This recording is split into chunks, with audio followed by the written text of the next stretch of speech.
On to theme 4, it's work plans and activities. How do you evenly distribute the work within the partnership? I guess this would be more of a question for Raquel. Yeah. Yeah. So I wouldn't say partnership because we don't really require them to do any other kind of work except for, like I was telling you, those certain things. Like with where we had the parade and the trunk or treat and stuff like that, but we don't require anything of them. Yeah. So I know you were mentioning like your position. I think like what are like the details in terms of like the 4 people that are in this office, So and how is that work distributed? as duties assigned. Yeah. So Raquel obviously is the president, so she is the face of United Way. Lisa Hevelin, the one that just walked out, she is finance. So anything that deals with finance and grants, she does that and more. So we're a very small office. So when there are more things handed to us, we adapt, we overcome, and we just do it. Yeah. And then with me, community impact director. So I'm in charge, and of course this is all going to change, but I'm in charge of the CHEW program, the HOP program. I do all of the events. So like our Stuff the Best and the trunk or treat. I go to like the colleges for service learning. I do anything that deals with volunteer onslow and 211. I'm everywhere. And, it's funny because people are like, "You're Shelly, you're the face of United Way." I'm like, "No, I'm not." They're like, "Well, that's who we see," but that's just because I'm supporting my programs and I'm advocating for my programs everywhere and anywhere that I can go. I am spreading the love of what we do here, and especially CHEW. Yeah. So CHEW is my heart. So we're feeding children. So if there's ever a need, I go everywhere and anywhere that I can to make sure that people know about the program. Yeah.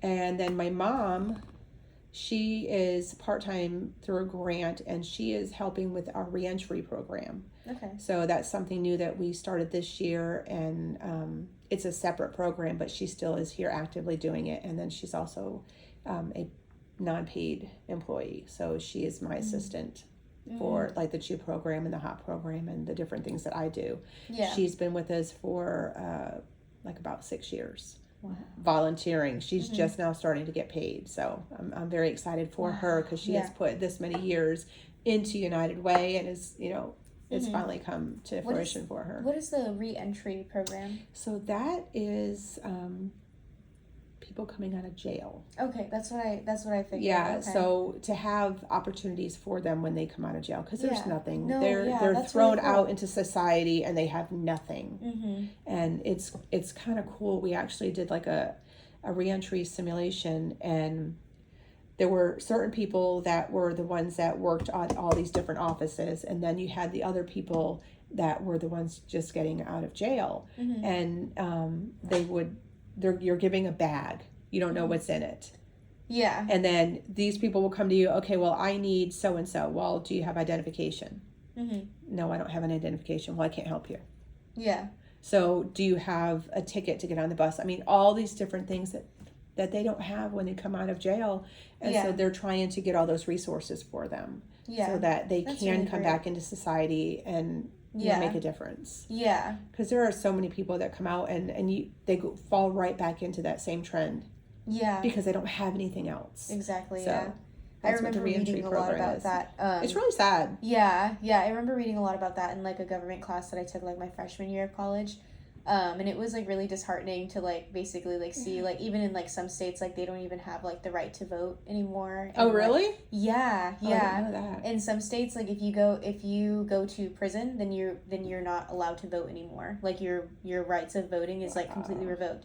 And like what I was reading like in my textbook was basically like exploring like how like removing someone from their community like that has a really big impact on them like reoffending. Like and that's what happens.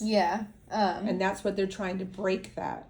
No, I think that's really great. I wanted to ask about that because I figured that's what it was, but I didn't want to assume. And then Diana Barnes, she starts on Monday, and she will be me. The one that you're saying. Right. Yeah, okay. That's good. And then it says, what was the last question I asked you? I'm sorry. I don't remember. Oh, the what we do. Yeah. Okay. Do you establish work plans to break down specific tasks? Yes. So Okay. we have at least a monthly meeting, Okay. and we go over everybody's calendars and what we have going on, and if we have an event, then we break down. Okay, you've got this. You're doing this. You're doing this. So yes. Okay, gotcha. But we do monthly meetings, if not more, okay. to make sure that For everybody's just the on three task. of you, right? Mhm. Okay, gotcha. Well, 4, because my mom gets to be Oh, a part of yeah, that sorry. too. Well, now 5 when she comes in. Yeah, okay. And then what is your strategy to hold people accountable? Or what is the strategy to hold people accountable?